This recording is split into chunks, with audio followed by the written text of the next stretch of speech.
Hello. Another tag. This one I've seen a couple people do. Saw Jim do it. Jim's Books, Reading, and Stuff. Steve Donahue did it as well. It's been making the rounds. It was evidently originally done by Hufflepuff Discovery, but the original video is no longer on their channel or up on the web on the YouTubes. So can't link to that. But yeah. So this is just sort of like talk about what a bunch of your favorite things are from all different lots of life. And I've talked, about a lot of these things on this channel before, sure. But there's going to probably be some things you don't know about. And this will be a good run through of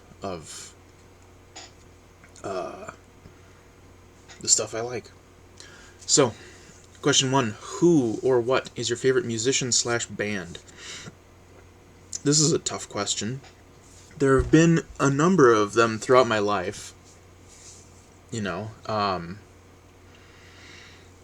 then, maybe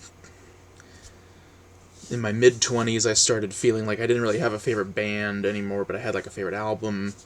And then I started not really feeling like I had a favorite anything.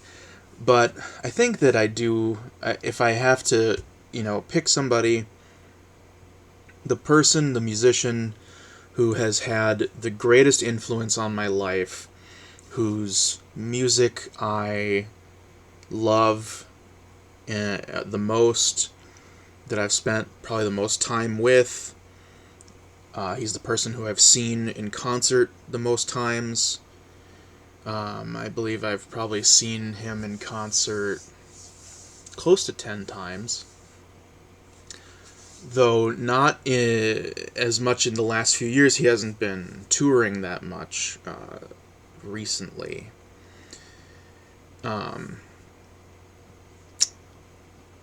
that is Julian Coster, who is best known as a member of Neutral Milk Hotel. He's not, the guy. If you're only slightly familiar with Neutral Milk Hotel, he is not Jeff Mangum, the guy who is the leader of Neutral Milk Hotel and who wrote all the songs and then disappeared into the reclusive world of outside of his superstardom.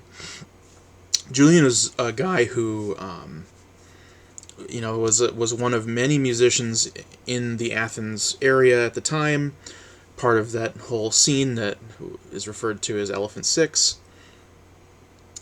And he, in Neutral Milk Hotel, he played the bass guitar, but maybe more prominently played the banjo and the singing saw, which are two instruments that really are very vital to the sound of In the Airplane Over the Sea. But as much as I do love Neutral Milk Hotel very, very, very, very dearly, Julian's works that he's the primary creator and creative force behind are the things that I really am speaking of when I call him my favorite, which is primarily the Music Tapes, which is a band that he is the leader of. There's only really two constant members, and it's kind of an amorphous blob, and it's him for the most part. He's the creative force behind it. And so Music Tapes has existed since the 90s. He was doing it at the same time that Neutral Milk Hotel was happening.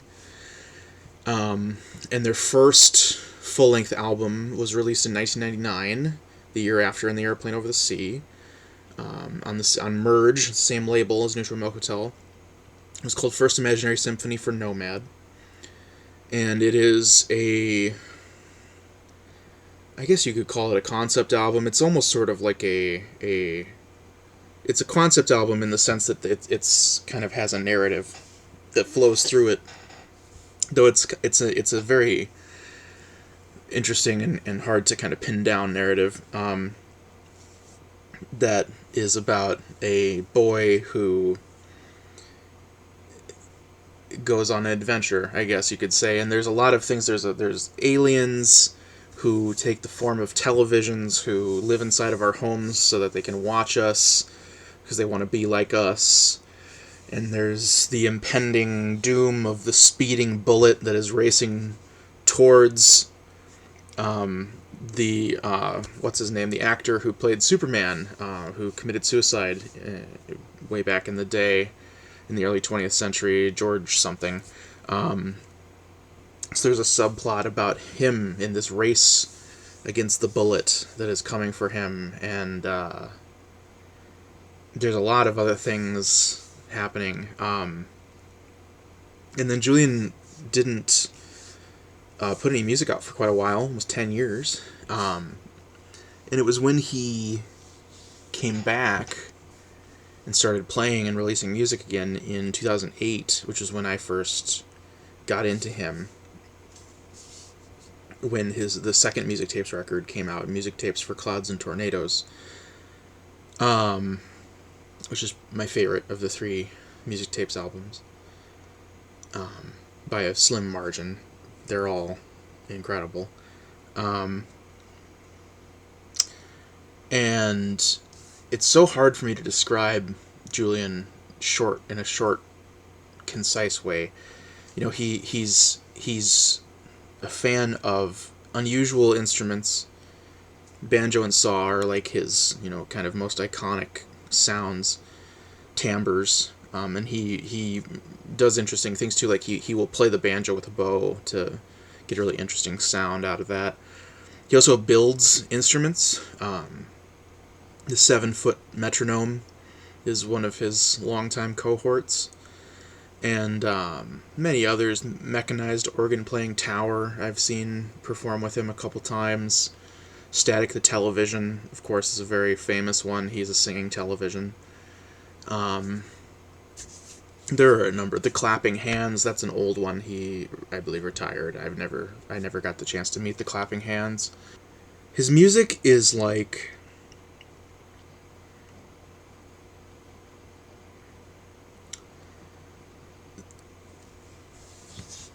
a lot of people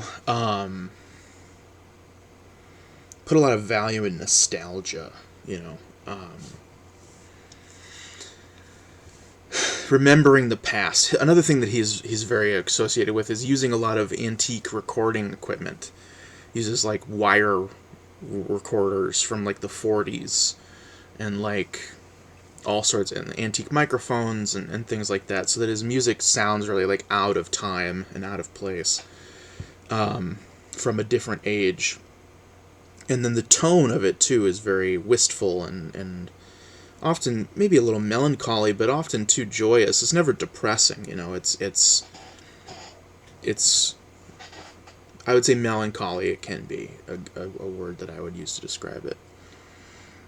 The people who chase nostalgia, they are looking back at, a time. They're looking at the past like with rose-tinted glasses, right? They're seeing the good, they're ignoring the bad, right? And that's not what Music Tapes makes me feel. What Music Tapes makes me feel is it is like how being alive felt when I was a kid. Not in the way where I'm like, oh, like, my stuff was better, kids these days, blah, blah, blah. It is just in the way where you're young and you are ignorant and innocent. And everything in the world is a great mystery. There is infinite possibility, and it feels like almost on a daily basis you're struck by the wonder and spectacle of the natural world and the people within it and the things they create. And you don't know how hard things can be yet. I didn't, at least. I didn't have mental illness in my life yet, or trauma and things like that. I just was really happy and felt like I was so excited about what the world had to offer me. And that's how his music makes me feel, which is a very rare thing. It also is in opposition to so many of the things that I do like. You know, I feel like I have a reputation for being morose and embroiling myself in a stew of depression and nihilism. And I think that a lot of that got a lot worse during the sort of like 5 to 6 year period in the back half of my 20s, when I was really, really, really depressed and not doing well in my life. Which was also kind of the time that I started moving away from his music a lot. He was someone who really meant the world to me when I was like 18 to 24 or 5 or so.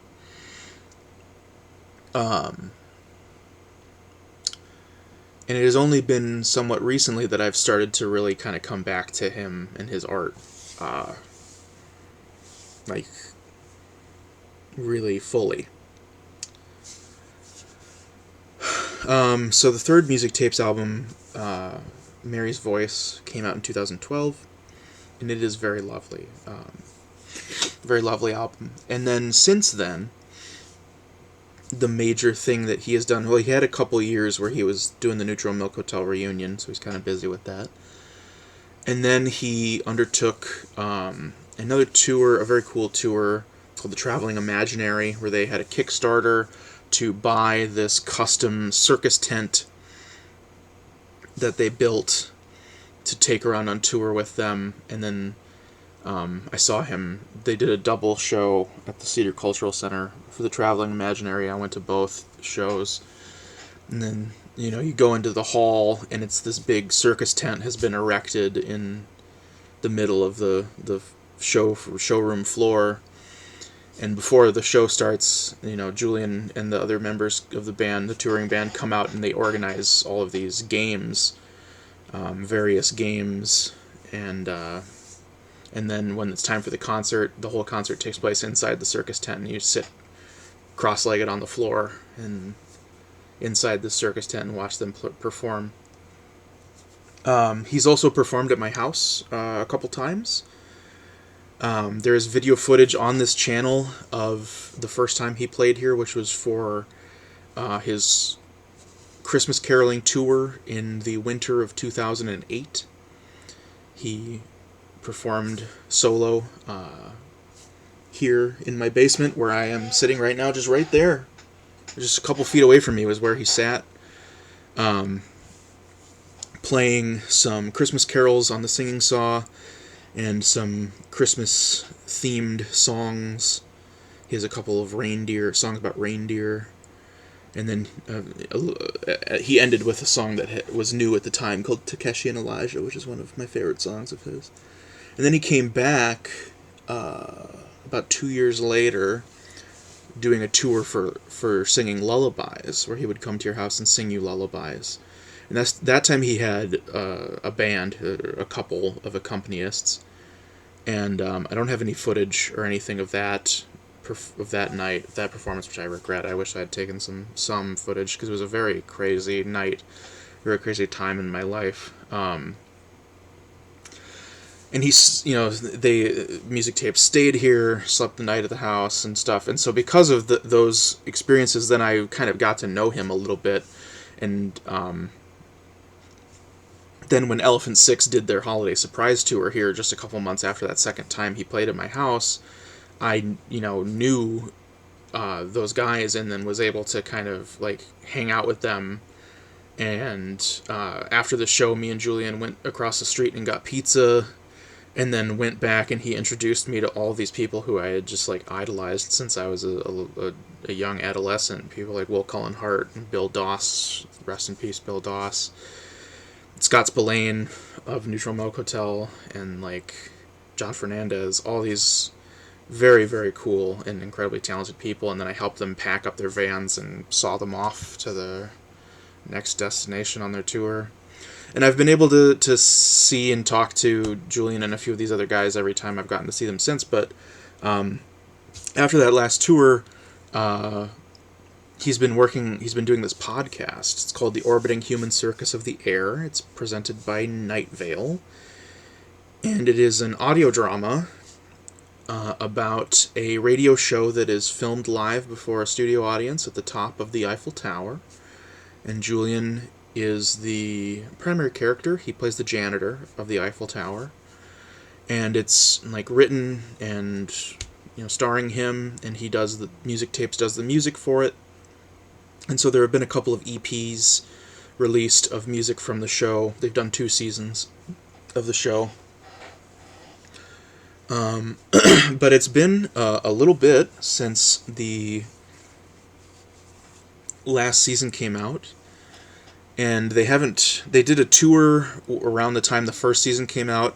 That was a very wild tour, again at the Cedar Cultural Center, and they had built it was like almost like a live theater, immersive theater thing. There's scaffolding everywhere, and he was moving throughout the crowd, and there's a part where he sang a duet with an animatronic baby bird, and man, he's just I cannot put into words the magical properties that this human being contains. He does magic in really weird ways, not like show magic. I think it has to be some sort of like hypnotic suggestion that he is capable of, because I don't have any explanation for how he does and knows things that he should not be able to know. And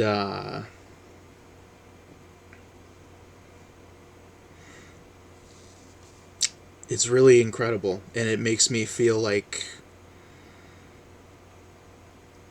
really alive, and it's a very lovely thing. I'm going to put some footage or something in of him now, because I think words are not enough. One of my favorite things about the holidays when I was really little was that my great grandpa would come, who was a really extraordinary fellow. He was either always smoking a cigar, praying, or doing some kind of mischief. And one of the earliest memories I have of the holidays, I remember him always being incredibly excited about what he called the new sciences, which weren't that new at that point. But he tried to explain symbiosis to me, which he said was it was the practice of one species doing something essential for another species that the species can't do for itself. And he said that most people don't know that fir trees are born not being able to walk. That there's actually a period of time when little fir trees can't walk, that lasts 2 or 3 months, and during this time they're extraordinarily vulnerable to predators. And so their parents actually stand stationary beside them, protecting them. And this goes on until at last the little tree is able to walk. But he said that unlike human beings, whose umbilical cords can be cut by other human beings or will fall off if you don't, trees can't sever their cords to the earth. They're actually stuck. They can't move, which of course would make it incredibly dangerous for the little tree.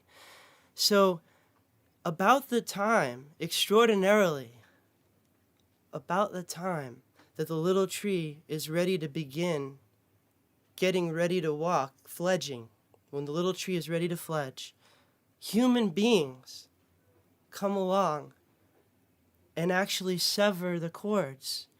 They actually free the little tree from the earth, and they take it into their homes, and they give it a place of honor in their homes, and they dress it up in jewelry and little finery to honor it, the little tree preparing to walk, and they gather around it every night, and they even bring presents and place the presents at the little tree's feet.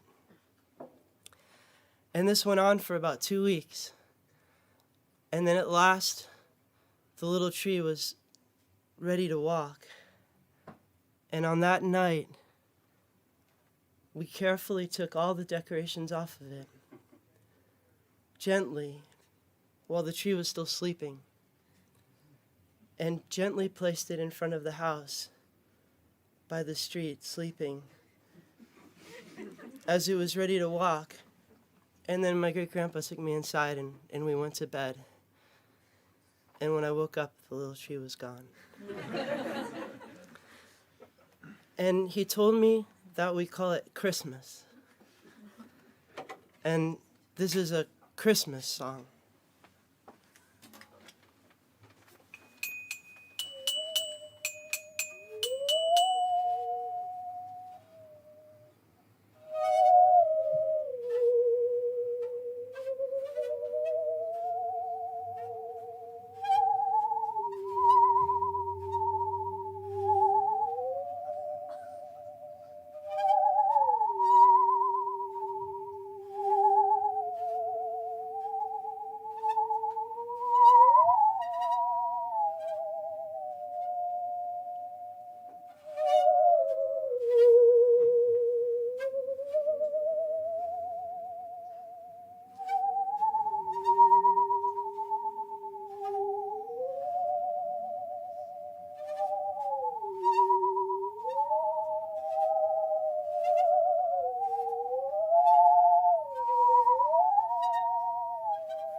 Let's see, which banjo do I use? This one?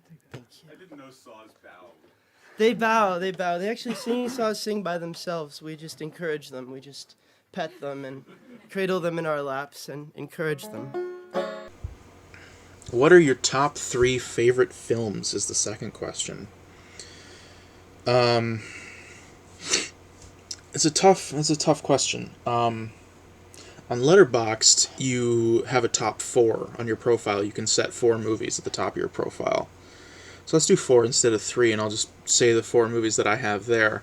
And they're not necessarily, like, it's not a definitive, like, these are the 4 best, 4 favorite of all time. It's more sort of like where I'm at right now. These are the ones that are, some of them are just all-timer, high-ranking, and others are maybe more sort of topical to the last few years, I guess. And so, first one on that list is 1979's Stalker by Andrei Tarkovsky. Probably my favorite movie. Stalker is the story of 3 men, a writer, a professor, and a stalker, and not in the creepy sense. It takes place in a sort of near future, kind of dystopia-ish world, dystopia light, where there has been some sort of event, some sort of alien presence or something has come to Earth and then left, and the area where it appeared has been cordoned off and is not accessible to the public, and it is referred to as the Zone. And however, there are a group of people who their trade is smuggling people into the Zone. And the reason people want to go to the Zone is because it is said that within the Zone there is a room, and that if you go to the room, your truest desire will be granted to you. The thing you want more than anything else in the world will be given to you. And so we set out with this stalker who is really what he is he's a man of faith, right? He believes in the zone. He worships the zone. He sees the zone as sort of like a place of power. Then we have the professor, who's a man of science. He's a chemist, and he doesn't believe. He's not a believer. He's rational, and he's cold, you could say, and he's not passionate. He's dispassionate, if anything. And then we have Ryder, who is, of course, a man of the arts, and who believes, but believes more in man than in God, and believes in the power of creation by man. And so this is interesting, because we've got these three different sort of archetypes that are all sort of these overlapping Venn diagrams of Tarkovsky being able to sort of wax poetical about his philosophies about life. And most of the movie is basically about these three men walking through this abandoned, overgrown little piece of the world and talking about life and philosophy. And it's wonderful. It's truly just makes me feel things that few things make me feel. And makes me really sort of appreciate and question, what it means to live and be living, and why we persevere. Very good film. Second film would be from 2008, directed by Sion Sono, and that is Love Exposure. I have only seen Love Exposure 2 times. I've seen Stalker 15 times. I've only seen Love Exposure 2 times. Part of why that is because the first time I saw it, it was just a little over a year ago. Another reason why is because it's 4 hours long. So it's kind of like, you can't just sort of throw it on. You have to block out a chunk of time to watch it. And I just rewatched it for the second time a couple days ago. And it really, like, the first time I watched it, it was the first time in a really long time at that time that I saw something and immediately was like, this is like top 10 at least best things I've ever seen. And which is like, I've seen thousands of movies, literally. I think I have like 2,500 movies logged on Letterboxd. So that's very impressive to have that reaction come from me. And when I rewatched it, I was like, no, this is like top 5, like violently close to number 1. Since it's such a long movie, it might not surprise you to know that it's kind of convoluted for me to try and describe what it's about, but I'll try and be as brief as I can. It's about a young boy named Yu, who is, he's like a senior in high school, 17-year-old boy. And his mother died when he was young, when he was a child. And his family is Catholic, which is a pretty small minority in Japan. Christianity in totality is like 1% of the population. And so, in the wake of his mother's death, his dad turns to God, and he ends up becoming a priest. And Yu is a good kid. He is a good little Christian dandy. Never really does anything wrong.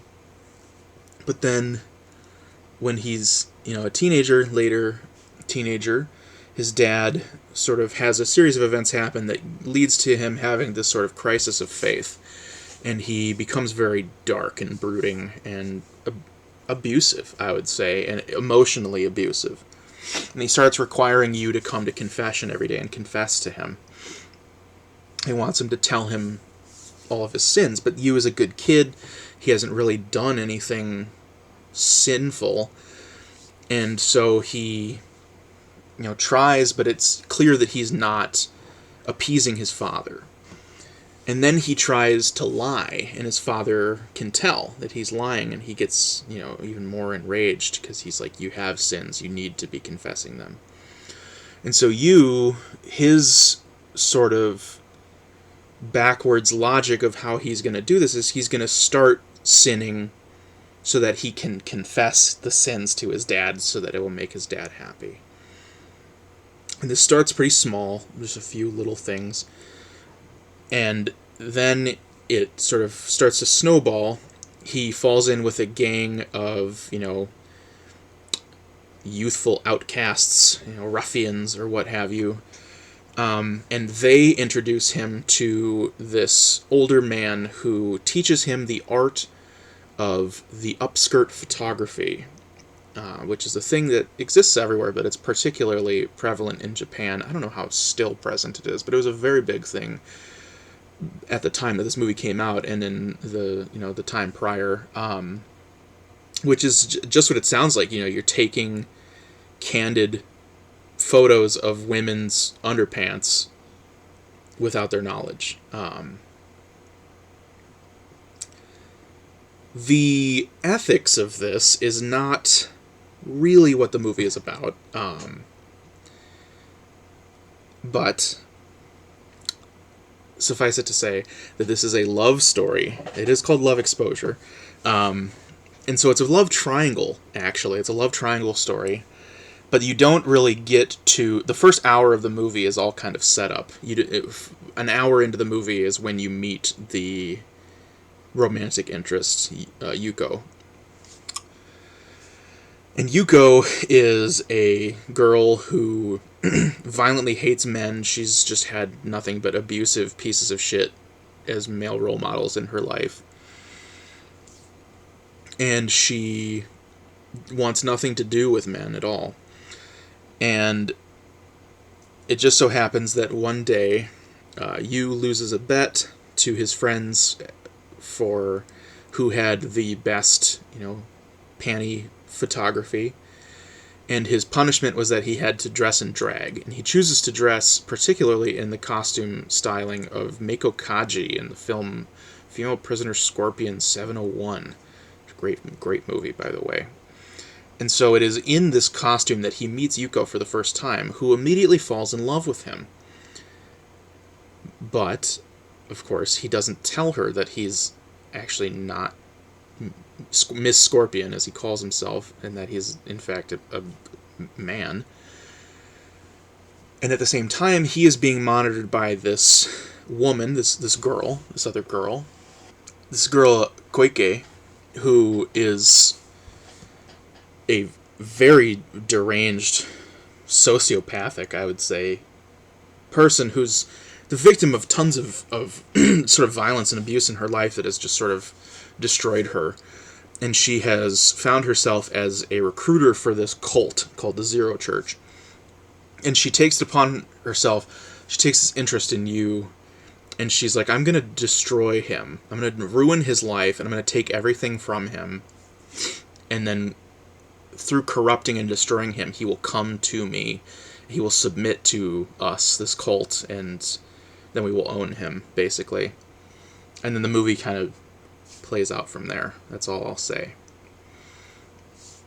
It is, like, I was watching movies, and I've been trying to watch stuff I haven't seen, and I was watching a lot of stuff that was really sad and really upsetting and hard, and a lot of it was about how shitty the world is and how unfair the world is and very nihilistic, and I was feeling really bad, and I reached a point where I was like, I need to watch something that's going to make me happy and have a good time and remind me why living is good.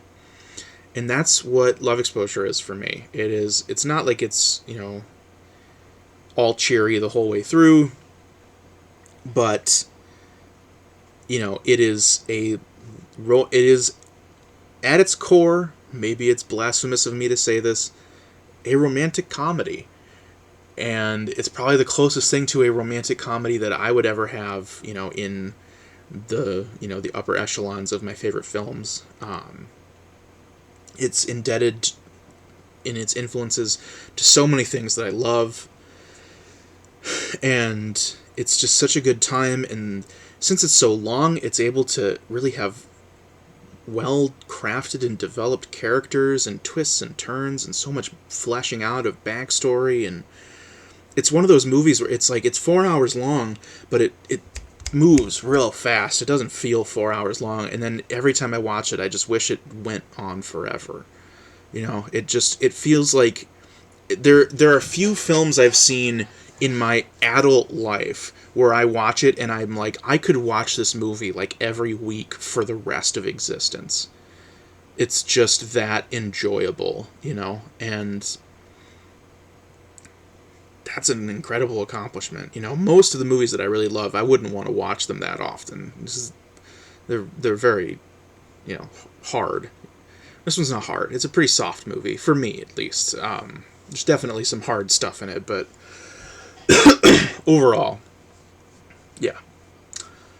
The third movie on the list would be 1977, David Lynch, Eraserhead.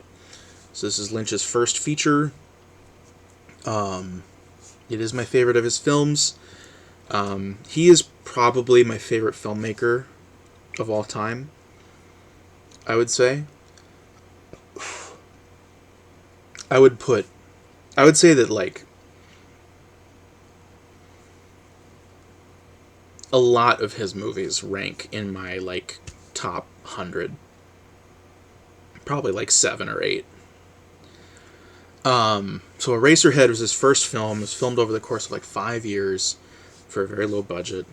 And, it is a experimental psychodrama about a man named Henry who, he lives in Philadelphia, but it's this sort of like, very Lynchian, sort of apocalyptic industrial wasteland of America. And the story largely concerns him finding out that this girl that he had been dating, and then she kind of disappeared. The reason why was because she had become pregnant, and she gave birth to a child. And because of this, they are forced to have a shotgun wedding and move into this tiny studio apartment together with their baby.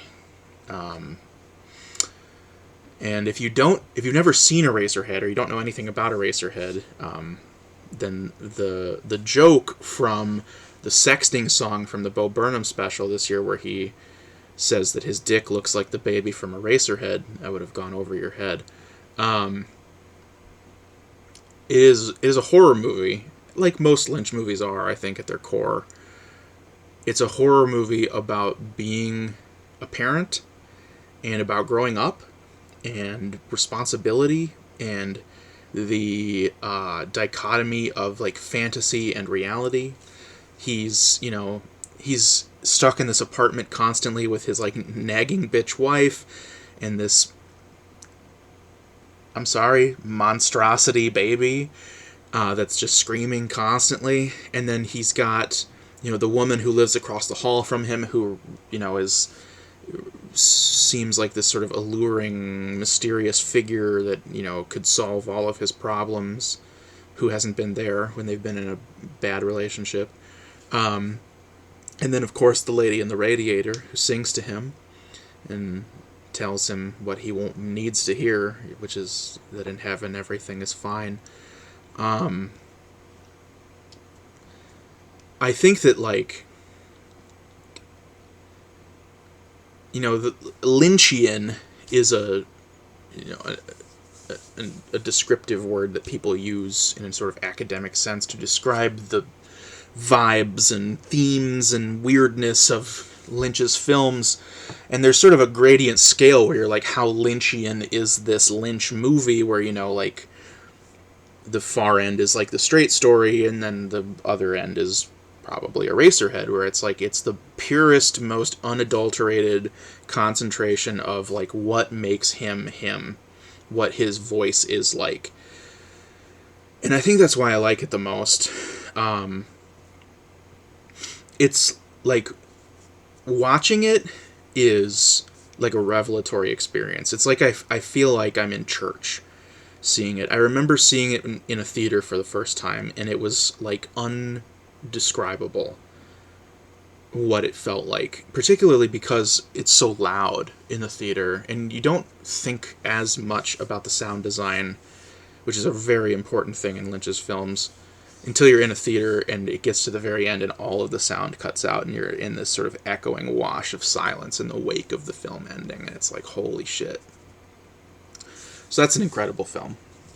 And finally, I swear to God, the rest of these prompts is going to be faster. I'm going to burn through a lot of these much more quickly. But these are things that I'm super, super, super passionate about. So forgive me for talking so much about them.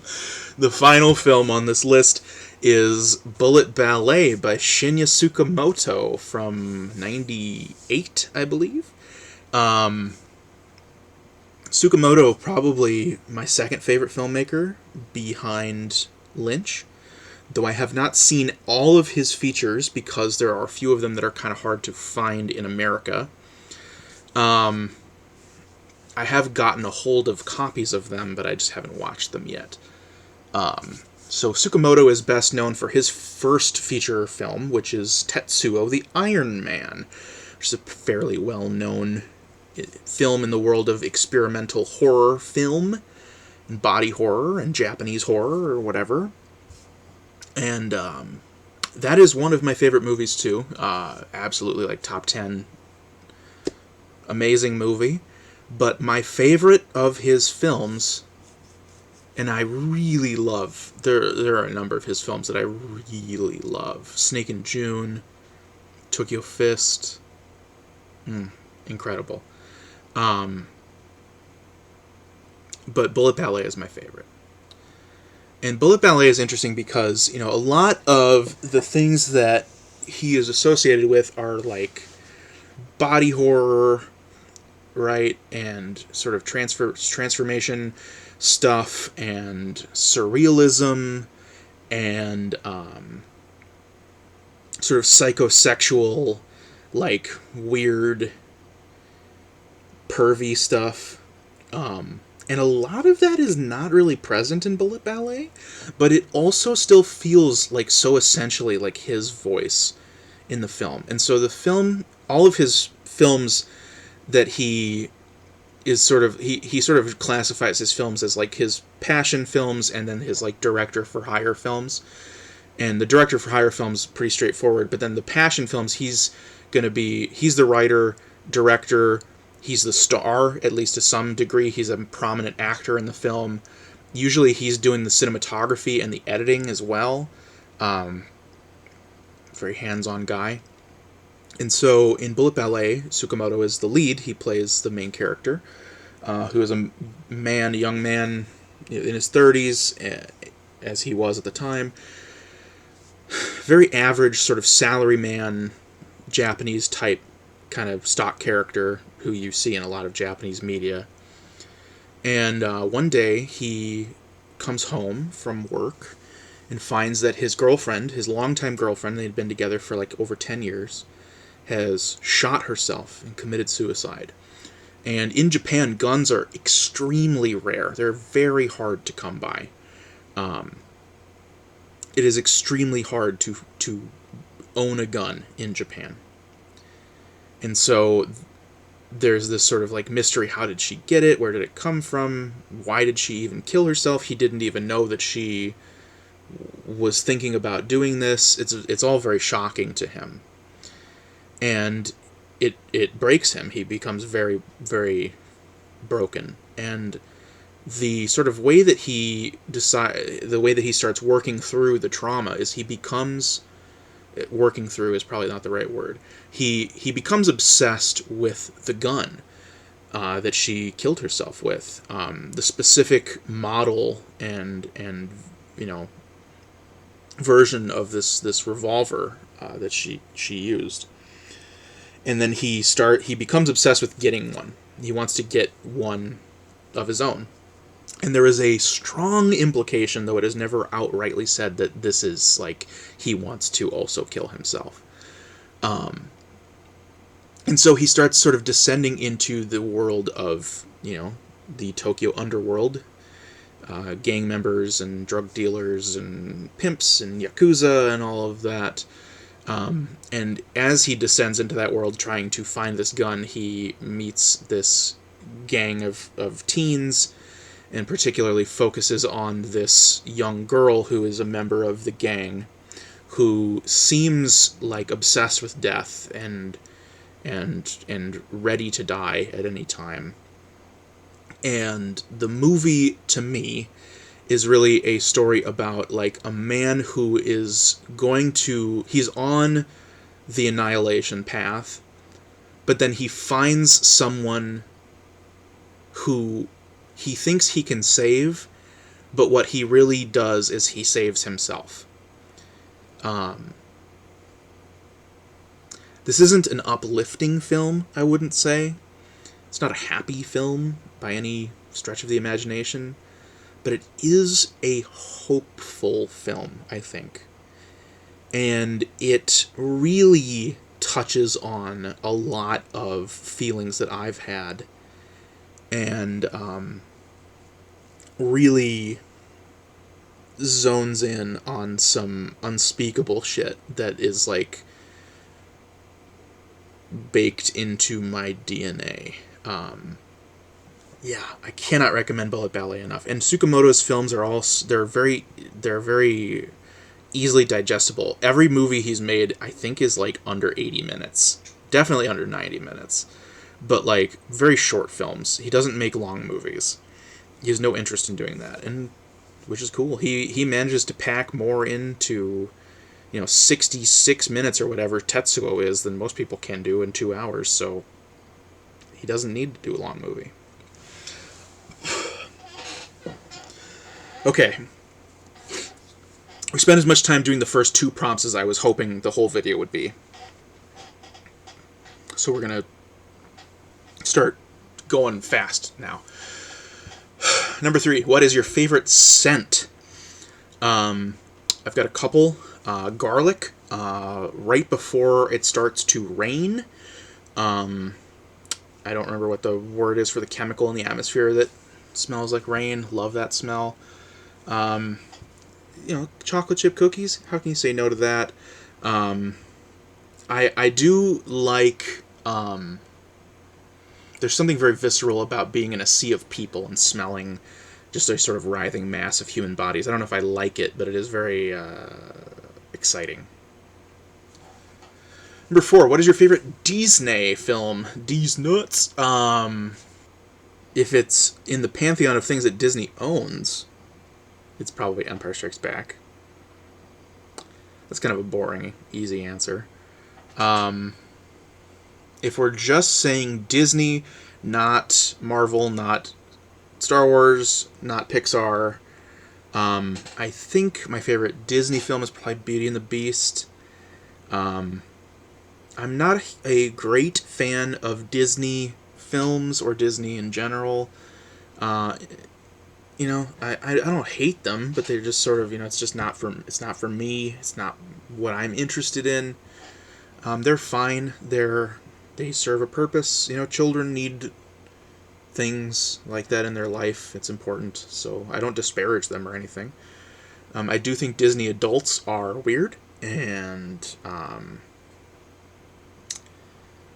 think that there is a lot psychologically to be said about the Disney adult, and why they cling to things that are simple and made for children, instead of grappling with maybe things that are about, I don't know, existentialism, and maybe they don't want to deal with that. Maybe they don't want to think about that. Maybe it's too hard, and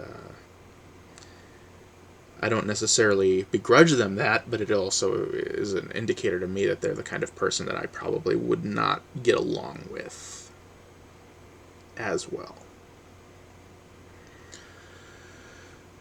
What's your favorite season? I'm a basic bitch. I'm a fall guy. I do like spring a lot too, though. Not a summer or winter fan. I live in Minnesota, and so a lot of people will be like, "Oh, well, like, how do you not like winter if you live in Minnesota? It's like winter 9 months out of the year there." And it's like, yeah, it is, and that's why I hate winter. And most people who live here hate the winter. It sucks. It really sucks. Like, it snowed here, right, like, at my house on Friday, so the day before yesterday. It snowed 8 inches. But there were places around the area that got, like, 18. And that is fucked up, and you should never have to deal with that. It's like so much snow that literally everything has to stop. You can't leave, you can't go anywhere, like you just have to hunker down until it's over. And like I've been doing DoorDash, I've been doing that to make money currently. And it's like when that happens, I can't work. Not great. And it is so cold here. The snow is usually like it's moderate. I can deal with the snow, but the cold, man, is so fucking cold. Really brutal, really brutally cold. At least a couple times a year, it gets down into like the -20s Fahrenheit. So that's probably like around also the -20s in Celsius, to give you an idea. So yeah, winter sucks. No winter. And summer I don't like either. I don't like being hot. It's uncomfortable. Being outside is nice, but you can be outside in the spring and the fall, and it's not nearly as uncomfortable. So fall is nice because it's prettier. It's not as humid as the spring. And also it's very fleeting. Usually, like here this year, our fall lasted for like 2 weeks. We had this long summer that stretched like into October. And then it was really sort of like we just had like November pretty much for fall. And then as soon as December started, it was fucking freezing and snowing. So, yeah. I think that the fleeting nature of fall is also what appeals to, because it feels special. You get to relish it every year. Number 6, what is your favorite seasonal drink? Are there that many? I mean, it's eggnog, like, with a bullet. I wish the nog was on shelves year-round. I would drink it on the reg. It's like the McRib. Every time it comes back, I have to make the most of it and get as much nog in me as possible. In that I've only got like a month to nog it up, and it needs to happen. And it's right now. I haven't had any nog yet this year. I need to go to the grocery store and pick some up. Number 7, do you have a favorite shirt or favorite article of clothing? I've got a couple. I've always been a t-shirt guy. And so pretty much all of my t-shirts I do really love, and I only really buy shirts that I love. I do have I went through a phase where I was getting like subscription crates for wrestling. So I have a shitload of wrestling t-shirts that I don't really care about that are all in a box that I need to take to Goodwill. But so like for instance right now I'm wearing this shirt for the film Shocking Dark, also known as Terminator 2, which is an Italian rip-off movie by Bruno Mattei. This guy I know, Tim, makes these shirts because him and his partner Colette, they run these screenings known as Tape Freaks, where they show mystery movies once a month with a theme. Every month has a theme. And then at the end of the movie, they have little button packs and t-shirts for the movie that they've made that you can get. And so I have a number of Tim's shirts that he's done for these screenings. I've got one for this. I've got one for like Slugs, the awesome Spanish movie. I have one. My favorite probably of his shirts is the one he did when they screened Frankenhooker, and it was like the only time they've ever done a shirt that wasn't just like a poster for the movie, because the theme was New York exploitation.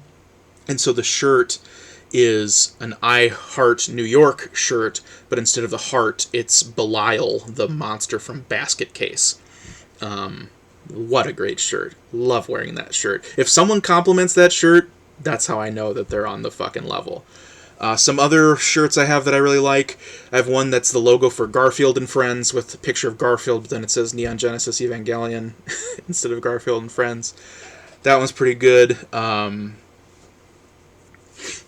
got the shirt that Internet Comment Etiquette with Eric made that says Obama turned my frog gay with chemicals. That one always gets some looks if I wear it in public. My most recent shirt acquisition was one I was very excited about. This guy, restroom user on TikTok who I follow, made it. And it's just white, a black shirt with white text, and it says, "I got shushed for crying too loud at the Phoebe Bridgers concert." And I wore that for the first time to the Adrienne Lenker concert and got complimented on it. When I, like, within 30 seconds of walking in the door, someone complimented me on that shirt. So yeah, I have pretty basic style. I'm like a t-shirt and jeans guy through and through, and I have been for most of my life, but I am discerning about my t-shirt choices. 8 is, who is your favorite author? This is another big fucking question, but I also don't think I'm going to talk about it that much because I don't really have a good answer. For a long time, I said Wallace. I said David Foster Wallace. But I don't know how I feel about that anymore. I also feel like I haven't read a number of his things. I never read Broom of the System or Girl with Curious Hair, which was his first novel in his first story collection. I have read all of his nonfiction, and I have read Oblivion, which is his other story collection, and I have read Infinite Jest, of course, and then I never read The Pale King. I tried to read The Pale King, and it was just really emotionally hard for me, because I was so enamored with him when he died. It was very hard for me when he passed, and that book just really felt tough. I hope I can read it someday. I would really like to, even though it's not a perfect object, inherently, but I would like to see what he had to say at the end, nonetheless. So historically, I've said him. I don't feel very wedded to that idea anymore, though. And there are a few people who I have felt very strongly about, a few books, but either that's all they have, in the case of someone like Adam Levin, who has written 2 novels and a short story collection, and they are fantastic, among my favorite books of all time, but that's all he's got. He's got a very small sample size, and then or someone like Dennis Cooper, who I've discovered this year and feel very extremely excited about and want to read more of, but I haven't yet. So I feel like, how can I say he's like one of my favorite writers if I've only really read 2 of his books? It just doesn't feel like I don't want to take that leap. So these names I've been mentioning are people who are floating around in the conversation, I would say, but I don't think I have a definitive answer. Do you have a favorite spot for reading or writing? Writing, I don't really care that much about it either way. I wrote my book right here at this desk where I'm sitting as I film this right now. And it's not a great setup, but you work with what you got. And mostly I just am looking for something utilitarian, where can I have comfort, fair amount of comfort, and lack of distraction. Those are the sort of key elements. I do like reading out in the garden here at my parents' house during the more temperate months. I did do a lot of reading out there this year in the spring and the summer. I even was I read out there in October when we were having that late year heat. It was 75 in October, and I was out there reading. But I don't really you know, I don't really feel like I have like my spot or anything like that. I don't really care that much. What is your favorite food or dessert? Well, it's hard to pick just one. Okay, I'm gonna say a few things. I'm gonna up front. I'll say the obvious ones. The obvious ones are pizza and ice cream. I mean, it's like, who on God's earth does not like pizza and ice cream? So those are obvious. I would say beyond that, I really love Thai food, but that's not a meal. You know, that's like a genre of food, right? There's a lot of I love pad thai, of course, but I think my favorite is like red curries. I love pineapple curry, very spicy pineapple curry, where it's very spicy and very sweet and very savory all at the same time. You got all these flavors happening in your mouth. So good. And I do also love Vietnamese food. I love bun, the Vietnamese noodle salad. Oof, that is I could really fuck one of those up right now. A big fucking bowl of bun. And they opened up a Vietnamese place here in Hopkins, the town I live in, and I went there, and it's like one of the best bowls of noodle salad I've ever had. So definitely need to go there again soon. What is your favorite time of day? Between the hours of 2 and 5 a.m. We're almost there right now. At this moment is just before 1:30 a.m. I feel like I am at the most clear, and like all of my gears are like turning properly late at night. I think the best. I am the most concise and have the best ideas and do the best work all in the middle of the night. Best conversations I've had in my life have pretty much all been in the middle of the night. Many of the best times I've had in my life have been being out with people in the middle of the night. I don't mind the morning if it's I've been up. Getting up, not a fan. I've never been able to maintain a regular schedule of sleep for since I was a child. It's a constant struggle that I've had in my life. Right now, it's made worse by the fact that since I'm door dashing, I don't even have a reason to get up before like 3 o'clock in the afternoon. You know, like I don't have any real like responsibilities most days before then. So yeah, it's tough, but I think I will always be a night owl. I don't think that there's any escaping it. I don't think I'm gonna suddenly, figure it out when I'm 50. What's your favorite color? Purple. I don't need to explain that. What are your 3 favorite YouTube channels other than Booktube channels? I've talked about this before, so I will be brief. I would say that they are the aforementioned Internet Comment Etiquette with Eric, who he does sort of satirizes various things around the internet. It's hard to kind of pigeonhole him. He's very, very funny.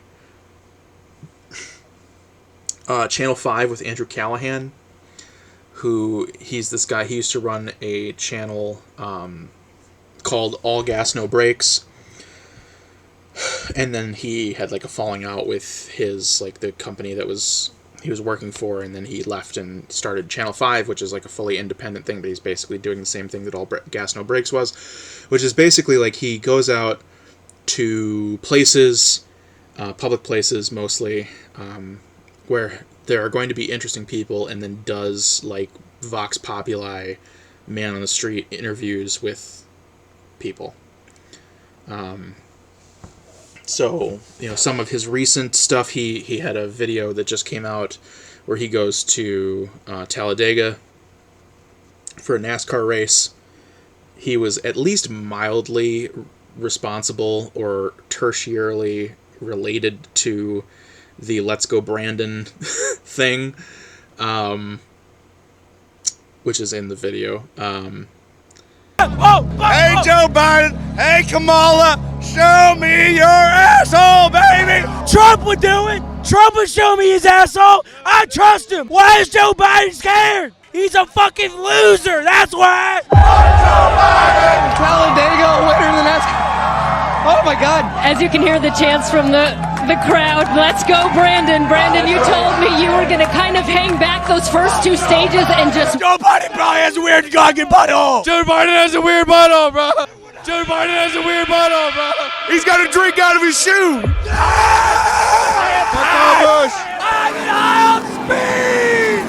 Let's fucking go, baby. We in Dega, bro. We in Dega, man. We turned up all crazy. That's shooting. How does that make you feel? It makes me feel disgusting because it tastes like feet. He did one at a hip-hop festival in Utah where he was interviewing like young kids who like want to be rappers and stuff.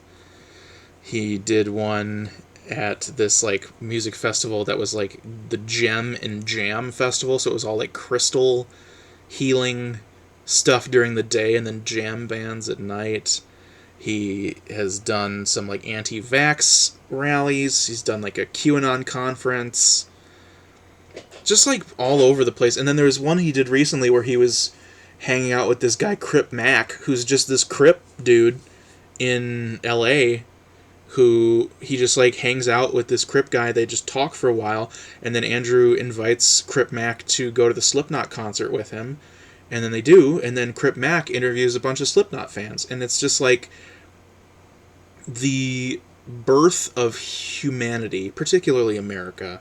It feels very like he has his finger on the pulse of what America feels like right now. And he is sort of, I think he has some amount of agenda, sure, but like I do think of him as a reporter, as a journalist, and he really, what he wants to do, I think, is just sort of reflect us back at ourselves, and for better or for worse. He just wants us to see the interesting things that are happening in the world. And I really commend that. And it's very enlightening and entertaining, so I enjoy that quite a bit. And then for a third pick, I will go with... I'll go Super Eye Patch Wolf. There are so many people I could name. Super Eye Patch Wolf, he just had a video that came out today that I watched. That's his longest video yet. That's about Garfield fandom on the internet and how it has evolved over the years, because Garfield has become very sort of weird. There's a lot of Garfield horror and things like that. And sort of the philosophy of Garfield and like what about Garfield sort of draws that out of people. Very fascinating video. His videos, he started out mostly doing stuff about like anime and manga. And he still does stuff about that a lot too, but then he started branching out more in recent years.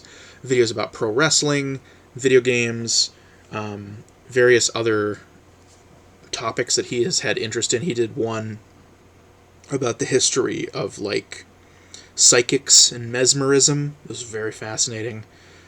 He also made like a long video essay about this saga he underwent to try and buy a computer that was sort of like this perfect little story about like being in bureaucratic hell as you try to be a consumer in a system that does not work. Very good video. So those are my three picks. We're almost at the end. What is your favorite musical or play? I've never been a huge play guy. Not like opposed to them. It's always just sort of like it's been like I just have never really done it. I did it more when I was younger. I went to performing arts high school, and so like I would have friends in plays and stuff, and I would go.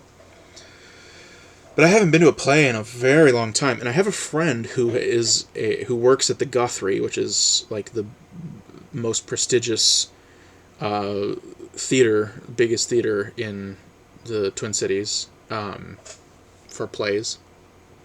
Very famous theater. And she can get sometimes comp tickets, and so she's been like, "Will you go to shows with me if I go?" And I'm like, "Yeah." So I'm it'll probably happen in the future, but if there's stuff that I'm interested in right now, they do Christmas Carol every year, and I don't fucking care about that.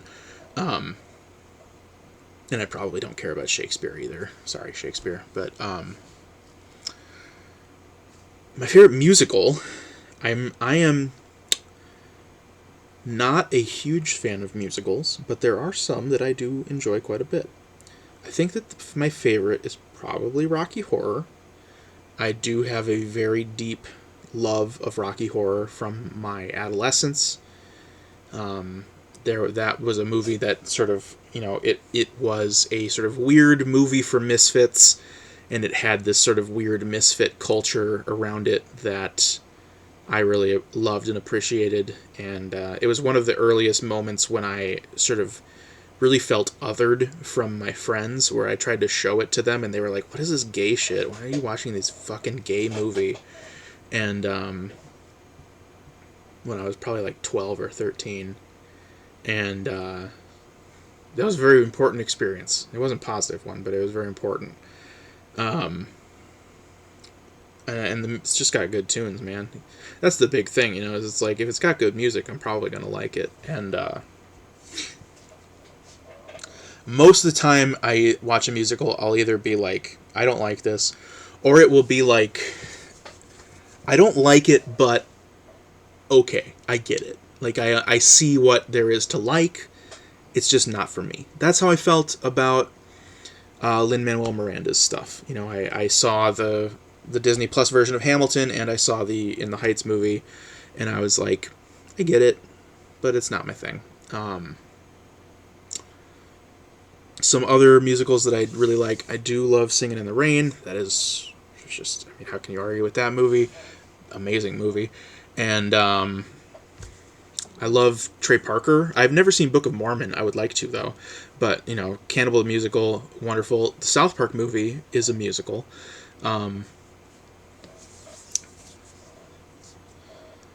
And I started watching the other day Annette, which is the new Leos Carax film that was written by Sparks and with music by Sparks.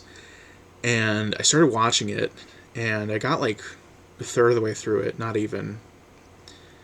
And I had seen my friend who I mentioned, who works at the Guthrie. She's a huge fan of musicals. And we saw the Sparks documentary together. And so I was thinking of her when I started watching it. And then I got that far, and I stopped the movie, and I texted her, and I was like, I just started watching this. I need to watch it with you. So I haven't watched the rest of it yet. I'm hanging out with her on the day after tomorrow, so maybe we will watch Annette then. Very weird movie from the opening 40 minutes that I watched. Maybe I will have more to say about that after I see it.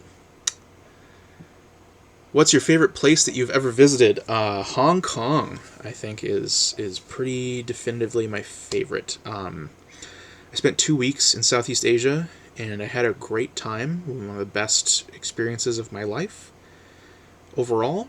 And I went to a number of different places. And I liked all of them except for Cambodia.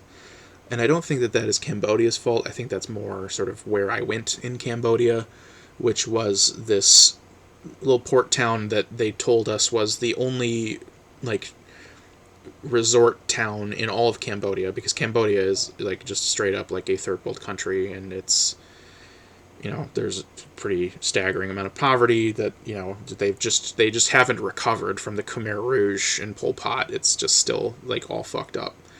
And, you go there, and it's like the entire ecosystem of this city is just like the most destitute people, and the entire economy is around grifting people who are coming in on boats like we were. It's very depressing and not fun. And, everyone's trying to scam you out of your money, and you're having a fight with them, and they're trying to sell you goddamn fake sunglasses, and charge you $50 for riding in their tuk-tuk. It's just wasn't a positive experience. But the rest of the places I went, which was Singapore and Thailand and Vietnam and Hong Kong, I had a great time all of those places. But I think I liked Hong Kong the best. And the things about Hong Kong that I liked makes me want to go to Japan even more. I love urban mega centers. New York City is another place that I really loved, even though I spent a very small amount of time there. I'm going to start flashing up pictures I took during my time in Hong Kong now. Just the incredible density and sprawl of the urban environment really vibes with me, and I just love being in those huge crowds of people. Like the two sort of like being in a place experiences of my life that have made me feel the most like alive were when I went to Times Square for the first time on like a Saturday night at like midnight. And the first night we were in Hong Kong, my ex and I, she got food poisoning when we got in to town, and we were staying in a hostel, and it was like the bad kind of food poisoning where things are coming out one end or the other, and when you're in a little ass room like that, she's like, you need to go because I need to take care of this and not have you be here.